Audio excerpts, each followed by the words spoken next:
ಇಡೀ ವರ್ಷ, ಇಡೀ ಜನ್ಮ ಇದು ಸಾಫಲ್ಯತೆಯನ್ನು ಪಡೆಯತಕ್ಕಂಥದ್ದು. ಅಂತಹ ಕೃಷ್ಣ ತಾನು ಸಜ್ಜನರ ಉದ್ಧಾರಕ್ಕಾಗಿ, ದುಷ್ಟರ ಸಂಹಾರಕ್ಕಾಗಿ, ಭೂಭಾರ ಹರಣಕ್ಕಾಗಿ ಅವತಾರ ಮಾಡಿ ಬಂದ ಪರ್ವಕಾಲ ಜನ್ಮಾಷ್ಟಮಿಯ ಈ ವ್ರತದ ಸಂದರ್ಭ. ಇಂದಿನಿಂದ 5 ದಿನಗಳ ಈ ಪಂಚರಾತ್ರೋತ್ಸವದಲ್ಲಿ ಪ್ರಪಂಚಕ್ಕೆ ಒಡೆಯನಾದ ಆ ಪರಮಾತ್ಮ ಶ್ರೀಕೃಷ್ಣನ ಕೆಲವು ವಿಷಯಗಳ ಚಿಂತನೆ. ಈ ಸಂದರ್ಭದಲ್ಲಿ ನನಗೆ ಕೊಟ್ಟ ವಿಷಯ ದಾಸರು ಕಂಡ ಕೃಷ್ಣ ಅಂತ. ದಾಸರು ಎಲ್ಲರೂ ದಾಸರೇ, ದೇವರಿಗೆ ದಾಸರಲ್ಲದವರು ಯಾರೂ ಇಲ್ಲವೇ ಇಲ್ಲ. ಜಗತ್ತಲ್ಲಿ 2 ಜನ, 2 ರೀತಿಯ ಜನ. ಒಬ್ಬ ಈಶ, ಮತ್ತೊಬ್ಬರು ದಾಸರು. ಪರಮ ಪುರುಷನಾದ ಪರಮಾತ್ಮನಿಗೆ ಅತ್ಯಂತ ಪ್ರಿಯಳಾದ ಮಹಾಲಕ್ಷ್ಮಿ ಕೂಡ ಅವನ ದಾಸಳು. ಛತ್ರ ಚಾಮರ ವ್ಯಜನ ಪರ್ಯಂಕ ಪಾರೂಪದಲ್ಲಿ ನಿಂತು ಚಿತ್ರಚರಿತನಾದ ಹರಿಯ ನಿತ್ಯ ತಾನೇ ಸೇವೆ ಮಾಡುವ ಶ್ರೇಷ್ಠ ದಾಸಿ. ಅಲ್ಲ, ದಾಸಿ ಅಂತೀರಿ, ಶ್ರೇಷ್ಠ ಅಂತೀರಿ. ಜಗತ್ತಲ್ಲಿ ಎಲ್ಲಿಯಾದರೂ ದಾಸಿ ಶ್ರೇಷ್ಠ ಆಗೋದು ಕಂಡಿದೆಯಾ?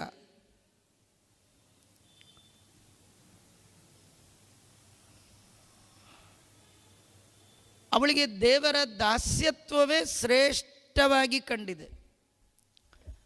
ನಾವು ಜೀವನದಲ್ಲಿ ಯಾವ್ಯಾವುದಕ್ಕೋ ದಾಸರಾಗಿದ್ದೇವೆ.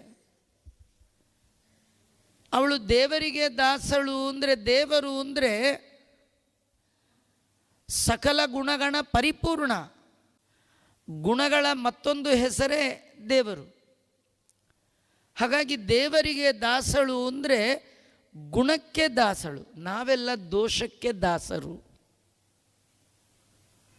ಗುಣಗಳಿಗೆ ದಾಸರಾಗೋದಿದೆಯಲ್ಲ, ಅದು ಶ್ರೇಷ್ಠತೆ. ಭಗವಂತನಿಗೆ ಬಗ್ಗುವವ, ಭಗವಂತನಿಗೆ ಬಾಗುವವ, ಭಗವಂತನಲ್ಲಿ ಭಕ್ತಿ ಮಾಡುವವ, ಭಗವಂತನಲ್ಲಿಯೇ ಬೇಡುವವ, ಅವನು ಶ್ರೇಷ್ಠ. ಒಬ್ಬರು ಶ್ರೇಷ್ಠರು ಇದ್ದರು, ಸೀನಪ್ಪ ನಾಯಕರು ಅಂತ. ಅವರು ಶ್ರೇಷ್ಠಿಗಳು. ಆದರೆ ಅವರು ಸಂಪತ್ಭರಿತರಾಗಿದ್ದಾಗ, ನವಕೋಟಿ ನಾರಾಯಣರಾಗಿದ್ದಾಗ, ಮನೆ ತುಂಬ ಬೆಳ್ಳಿ ಬಂಗಾರ ಮುತ್ತು ಚಿನ್ನ ರತ್ನ ಹವಳ ಇದ್ದಾಗ ಅವರು ಜಗತ್ತಿನಲ್ಲಿ ಜನರ ಮಧ್ಯದಲ್ಲಿ ಶ್ರೇಷ್ಠರಾಗಿರಲಿಲ್ಲ. ಯಾವತ್ತೂ ಎಲ್ಲವನ್ನೂ ಭಗವಂತನಿಗೆ ಅರ್ಪಣೆ ಮಾಡಿ ಭಗವಂತನ ದಾಸಕ್ಕೆ ಬಿದ್ದು ದಾಸರಾದರೋ ಮನ್ಮನೋಭೀಷ್ಟ ವರದಂ ಸರ್ವಾಭೀಷ್ಟ ಫಲಪ್ರದಂ ಪುರಂದರ ಗುರುಂ ವಂದೇ ದಾರಿಷ್ಟಂ ದಯಾನಿಧಿಂ. ಅವರು ದಾಸರಾಗಿದ್ದರಿಂದಲೇ ಶ್ರೇಷ್ಠರಾಗಿದ್ದು.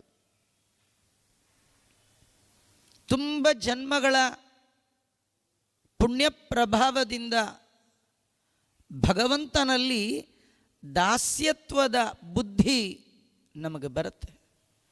ಏಸು ಕಾಯಂಗಳ ಕಳೆದು 84 ಲಕ್ಷ ಜೀವರಾಶಿಯನ್ನು ದಾಟಿ ಬಂದ ಈ ಶರೀರ ತಾನಲ್ಲ, ತನ್ನದಲ್ಲ, ಆಸೆ ತರವಲ್ಲ, ಹಿಂದೆ ಬಾಹೋದಲ್ಲ. ಇದೆಲ್ಲ ತಿಳಿದು ದಾಸನಾಗೋ, ದಾಸನಾಗೋ, ವಿಶೇಷನಾಗೋ. ದೇವರಲ್ಲಿ ದಾಸ್ಯತ್ವ ಇಲ್ಲದ ಜನ್ಮ ಅದು ಶ್ರೇಷ್ಠವಾದ ಜನ್ಮ ಅಲ್ಲ. ಆ ನಿಟ್ಟಿನಲ್ಲಿ ಕೃಷ್ಣನ ದಾಸರು ಜಗತ್ತಿನ ಎಲ್ಲ ಜೀವಜಾತ. ದಾಸರು ಕಂಡ ಕೃಷ್ಣ ಅಂದರೆ ಭಗವಂತನ ಭಕ್ತರಾದ ದಾಸರು ಕೃಷ್ಣನನ್ನು ಹೇಗೆ ಕಂಡಿದ್ದಾರೆ? ಕಾಣಬೇಕಾದ್ರೆ ಕಂಡ ಕಾಲ, ಕಾಣುವ ಮೊದಲಿನ ಕಾಲ, ಕಾಣುವುದಕ್ಕೆ ಮೊದಲು ಹೇಗಿದ್ದರು, ಕಂಡಾಗ ಹೇಗೆ ಕಂಡರು, ಕಂಡ ಮೇಲೆ ಅವರ ಭಾವ ಹೇಗಿತ್ತು, ಇದೆಲ್ಲ ವಿಷಯವನ್ನು ಇದು ಒಳಗೊಂಡಿದೆ. ಮುಖ್ಯವಾಗಿ ದಾಸ ಸಾಹಿತ್ಯದಲ್ಲಿ, ಕನ್ನಡದ ಕೃತಿಗಳಲ್ಲಿ ಕೃಷ್ಣನನ್ನು ಹೇಗೆ ಚಿತ್ರಣ ಮಾಡಿದ್ದಾರೆ ದಾಸರು, ಅದನ್ನು ತಿಳಿಯುವ ಪ್ರಯತ್ನ. ದೇವರನ್ನು ಕಾಣಬೇಕಾದ್ರೆ ಅವನ ಬಗ್ಗೆ ಸರಿಯಾದ ಅರಿವು ಬೇಕು, ಜ್ಞಾನ ಬೇಕು. ಮೊದಲು ದೇವರ ಬಗ್ಗೆ ಚೆನ್ನಾಗಿ ತಿಳಿದಿದ್ದರೆ ಮಾತ್ರ ಅಂತಹ ಶಕ್ತಿ ಕಂಡಾಗ ಅವನನ್ನು ದೇವರು ಅಂತ ನಾವು ತಿಳ್ಕೊಳ್ಬಹುದು. ಹಾಗಾದರೆ ಅವನು ಹೇಗಿದ್ದಾನೆ ಅದನ್ನು ಮೊದಲು ತಿಳ್ಕೊಳ್ಬೇಕಲ್ಲ. ದೇವರು ಹೇಗಿದ್ದಾನೆ ಅದು ದಾಸರು ಹೇಳ್ತಾರೆ. ದೇವರು ಹೇಗಿದ್ದಾನೆ ಕೇಳಬೇಡಿ, ಅವು ಹೀಗೆ ಅಂತಿಲ್ಲ, ಹೇಗೂ ಇರ್ತಾನೆ. ಹೇಗೆ ದಾಸರಂತಾರೆ, ಅಕೋಹಾಂಗಿಹಾನ ಇಕೋ ಹಿಂಗಿಹಾನ. ನೀನು ಹೇಗೆ ನೋಡ್ತೀಯೋ ಆಗ ದೇವರಿದ್ದಾನೆ. ಪರಬ್ರಹ್ಮ ವೇದ ಪ್ರತಿಪಾದ್ಯನಾದ ಭಗವಂತ ಹೇಗಿದ್ದಾನೆ ಅಂದರೆ ಅಕೋಹಾಂಗಿದ್ದಾನೆ. ಅಂದರೆ ನೀವು ಯಾವ ವಸ್ತುವನ್ನು, ಚೇತನಾತ್ಮಕವಾದ ಪ್ರಪಂಚವನ್ನು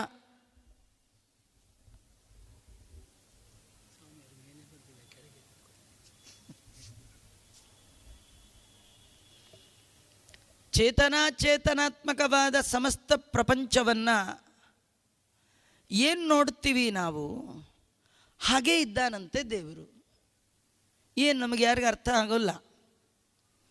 ಭಾಗವತ ಹೇಳುತ್ತೆ, ದೇವರನ್ನು ನೋಡುವ ಬಯಕೆ ನಿಮಗೇನಾದರೂ ಇದ್ದರೆ ದೇವರನ್ನ ಹುಡುಕೊಂಡು ಹೋಗಬೇಡಿ ಅಂತ. ಮತ್ತೇನು ಮಾಡಬೇಕು? ನೀವು ಏನು ನೋಡ್ತೀರಿ ಅದನ್ನೆಲ್ಲ ದೇವರು ತಿಳ್ಕೊಳ್ಳಿ. ಭಗವಂತನನ್ನು ಕಾಣಬೇಕಾದರೆ ದೇವರು ಹೇಗಿದ್ದಾನೆ, ದೇವರ ಸ್ವರೂಪದ ನಿರ್ಧಾರ ಆಗದೆ ಆ ದೇವರನ್ನು ಗುರುತಿಸಲಿಕ್ಕೆ ಸಾಧ್ಯ ಇಲ್ಲ. ದೇವರನ್ನು ಗುರುತಿಸಬೇಕು. ಆ ದೇವರು ಎಲ್ಲಿದ್ದಾನೆ ಅಂದರೆ ಜಗದ ತುಂಬೆಲ್ಲ ತುಂಬಿದ್ದಾನೆ.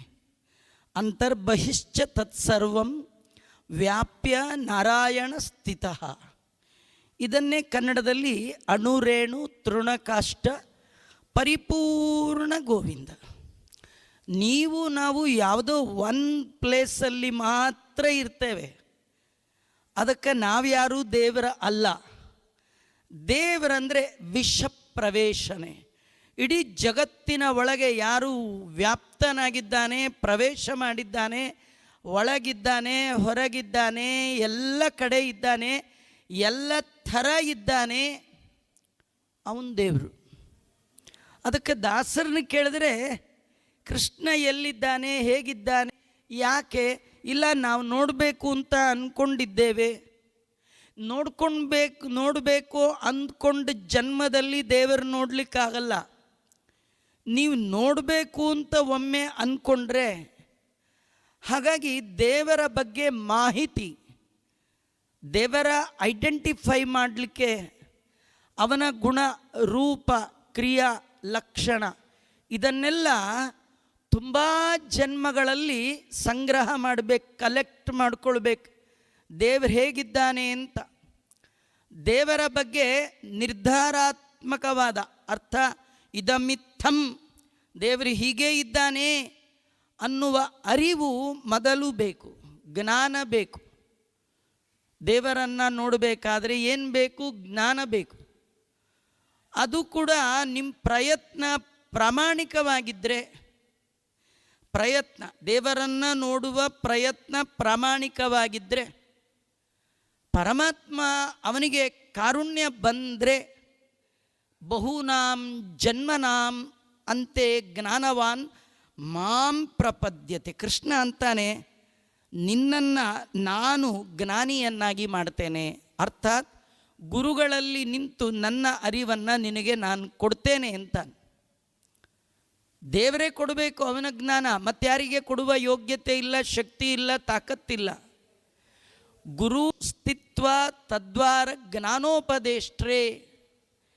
ಭಗವಂತ ಗುರುಗಳ ಒಳಗಿದ್ದು ತನ್ನ ಅರಿವನ್ನು ಪ್ರಾಮಾಣಿಕ ಪ್ರಯತ್ನ ಇರುವ ಪರಮಾತ್ಮನ ಭಕ್ತರಿಗೆ ಕೊಡ್ತಾನ. ಹಾಗಾಗಿ ದೇವರು ಹೇಗಿದ್ದಾನೆ? ಅವನು ಜಗದ ತುಂಬೆಲ್ಲ ತುಂಬಿದ್ದಾನೆ. ತಿಳಿಯುವ ಬಗೆ ಹೇಗಿದ್ದಾನೆ ಅಂತ ಮೊದಲು ತಿಳಿರಿ ಅಂತ ಹೇಳ್ತಾ, ಅಕೋಹಾಂಗಿಹಾನ ಇಕೋಹಿಂಗಿಹಾನ ಪರಬ್ರಹ್ಮ ನಾರಾಯಣ ಹ್ಯಾಂಗಿದಾನೆಂದರೆ, ಪರಿಪೂರ್ಣನಾದ ವೇದ ಪ್ರತಿಪಾದ್ಯ ಭಗವಂತ ಹೇಗಿದ್ದಾನೆ ಅಂತಂದರೆ, ಅಕೋಹಾಂಗಿಹಾನ, ನೀನು ಏನು ನೋಡ್ತೀಯ ಹಾಗೇ ಇದ್ದಾನೆ. ಯಾವ ವಸ್ತುವನ್ನು ನೋಡ್ತೀರಿ, ಚೇತನಾತ್ಮಕವಾದ ಎಲ್ಲ ವಸ್ತುಗಳ ಒಳಗೆ ವಾಸವಾಗಿದ್ದು ವಸ್ತುವಿನ ಇರುವಿಕೆಗೆ ಯಾರು ಕಾರಣನಾಗಿದ್ದಾನೋ ಅವನಿಗೆ ವಸ್ತು ಅಂತ ಕರೀತಾರೆ ಅಂತ ಮಧ್ವಗುರುಗಳು ಹೇಳ್ತಾರೆ. ಭಾಗವತದಲ್ಲಿ ಅದನ್ನೇ ಹೇಳೋದು. ವಸ್ತು ಶಿವದಂ ತಾಪತ್ರಯೋನ್ಮೂಲನಂ ಧರ್ಮ ಪ್ರೋಜ್ಜಿತ ಕೈತವೋತ್ರ ಪರಮೋ ನಿರ್ಮತ್ಸರಾಣಾಂ ಸತಾಂ ವೇದ್ಯಂ ವಸ್ತು ವಾಸ್ತವ ಮತ್ರ ವಸ್ತು ಶಿವದಂ ತಾಪತ್ರಯೋನ್ಮೂಲನಂ. ವಸ್ತು ಕಣ್ಣಿಗೆ ಕಾಣುವ ಕಾಣದಿರುವ ಎಲ್ಲ ವಸ್ತುಗಳ ಒಳಗೆ ದೇವರು ಎಲ್ಲ ವಸ್ತುಗಳ ಒಳಗೆ ಹೇಗಿದೆಯೋ ಹಾಗೆ ಇದ್ದು ಅವುಗಳ ಇರುವಿಕೆಗೆ ಕಾರಣನಾಗಿದ್ದಾನೆ. ವಾಸನಾತ್ ವಾಸುದೇವೋಸಿ ವಾಸಿತಂತೆ ಜಗತ್ರಯಂ ಸರ್ವಭೂತ ನಿವಾಸೋಸಿ ವಾಸುದೇವ ನಮೋಸ್ತುತೆ. ಮೋಕ್ಷಪ್ರಧಾನಾದ ಅರ್ಥ ಇಷ್ಟೇ. ನಾವೆಲ್ಲ ಸಂಸಾರ ಅನ್ನುವ ಬಂಧನದ ಒಳಗೆ ಬಿದ್ದಿದ್ದೇವೆ. ಈ ಬಂಧನದಿಂದ ಹೊರಗೆ ಬರಬೇಕಂದ್ರೆ ಒಂದೇ ಒಂದು ಅರಿವು ಕಾರಣ, ನಾಲೆಡ್ಜ್, ಜ್ಞಾನದಿಂದಲೇ. ಜಗದ್ಗುರು ಮಧ್ವಾಚಾರ್ಯರು ತಿಳಿಸಿಕೊಡುವಾಗ ಮಿಥ್ಯಾಜ್ಞಾನೇನ ಚ ತಮಃ ಜ್ಞಾನೇನೈವ ಪರಂಪದಂ. ದಾಸರು ಕೂಡ ಜ್ಞಾನವಿಲ್ಲದೆ ಮೋಕ್ಷವಿಲ್ಲ. ನಿಮಗೆ ಬಿಡುಗಡೆ ಆಗಬೇಕಾ ಜ್ಞಾನ. ಯಾವ ಜ್ಞಾನ? ಇಡೀ ಜಗತ್ತು ಭಗವಂತನ ವಶವಾಗಿದೆ, ಅವನ ಅಧೀನವಾಗಿದೆ. ಯಯೇ ತತ್ಪರತಂತ್ರಂತೂ ಸರ್ವಮೇವ ಹರೇ ಸದಾ ವಶಮಿತ್ಯೇವ ಜಾನಾತಿ ಸಂಸಾರಾನ್ ಮುಚ್ಯತೆ ಹಿತಃ.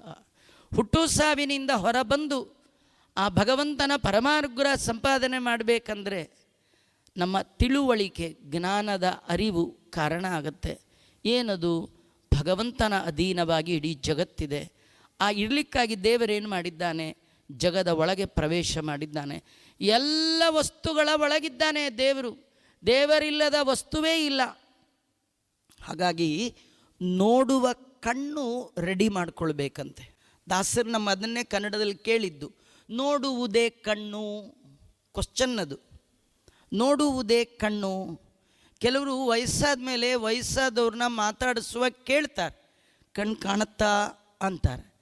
ಕಣ್ಣು ಕಾಣುತ್ತಾ ಅಂದರೆ ಏನು ಅರ್ಥ ಗೊತ್ತಾ? ಕಾಣಬೇಕಾದ್ದನ್ನು ಕಾಣುತ್ತಾ. ಇಷ್ಟು ವಯಸ್ಸಾದರೂ ನಿಮಗಿನ್ನೂ ಕಾಣುತ್ತಾ ಅಂದರೆ ಇಷ್ಟು ವಯಸ್ಸಾಯಿತು, ಕಾಣಬೇಕಾದ್ದನ್ನು ಕಂಡ್ರ. ದಾಸರು ಸುಮ್ಮನೆ ಇರಲ್ಲ. ಅವ್ರು ಇನ್ನೊಂದು ಮಾತು ಕೇಳ್ತಾರೆ, ಕಾಣುತ್ತಾ? ನಾವೆಲ್ಲ ಓ ಅಂತೀವಲ್ಲ. ಬೀದಿಲಿ ಹೋಗುವಾಗ ಯಾರಾದರೂ ವಯಸ್ಸಾದವ್ರು ನೋಡಿ ಮೊದಲು ಕೇಳೋ ಪ್ರಶ್ನೆ ಆರೋಗ್ಯವಾ? ಆರೋಗ್ಯ, ಆಯುಷ್ಯ, ಆರೋಗ್ಯ, ಈ ಮೂರು ಸಾಧಕರಿಗೆ ದೇವರು ಕೊಡುವ ದೊಡ್ಡ ಸಂಪತ್ತು. ಆರೋಗ್ಯ ಇಲ್ಲದೆ ರೀ ಏನು ಮಾಡಲಿಕ್ಕಾಗಲ್ಲ ರೀ ಅಲ್ವಾ? ಆರೋಗ್ಯವಾ ಅಂತ ಮೊದಲು ಕ್ವಶ್ಚನ್ ಕೇಳ್ತಾರೆ. ಅದಕ್ಕೂ ನಮ್ಮದು ರಾಂಗ್ ಆನ್ಸರೇ. ರಂಗ ಮೆಚ್ಚುವ ಆನ್ಸರ್ ಕೊಡ್ಲಿಕ್ಕೆ ಬರಲ್ಲ. ರಂಗ ಮೆಚ್ಚುವ ಆನ್ಸರ್ ಕೊಟ್ಟವ ಅಕ್ರೂರ. ಅಕ್ರೂರ ಕೃಷ್ಣನ ಕಡೆಯವ. ಕೃಷ್ಣನ್ ನೋಡ್ಲಿಕ್ಕೆ ಬಂದಾಗ ಅಕ್ರೂರ ಕೇಳ್ದ, ಕ್ಷೇಮ ಕಿಂ? ಕೃಷ್ಣ ಅಕ್ರೂರನ್ ಕೇಳ್ತಾನೆ, ಕ್ಷೇಮ ಕಿಂ? ಅಕ್ರೂರ ಆರೋಗ್ಯನ?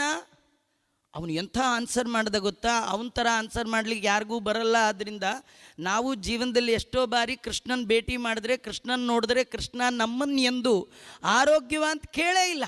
ಯಾಕೆಂದರೆ ನಮ್ಗೆ ಆನ್ಸರ್ ಬರಲ್ಲ. ಅವನು ಯಾರು ಆನ್ಸರ್ ಕೊಡ್ತಾರೆ ಸರಿಯಾಗಿ ಅವ್ರನ್ನಷ್ಟೇ ಕೇಳ್ತಾರೆ. ಅಕ್ರೂರನ್ನ ಕೇಳ್ದ. ಅಕ್ರೂರ ಹೇಳ್ದ, ಕೃಷ್ಣ ನಾನು ಆರೋಗ್ಯ. ಎಲ್ಲಿವರೆಗೂ ಅಂತ ಕೇಳಲೇ ಇಲ್ವಲ್ಲ. ಎಲ್ಲಿವರೆಗೂ ನೀನು ನನ್ನ ಹೃದಯದಲ್ಲಿ ಕೊಂಡಿರ್ತೀಯ ಅಲ್ಲಿವರೆಗೂ ನಾನು ಆರೋಗ್ಯ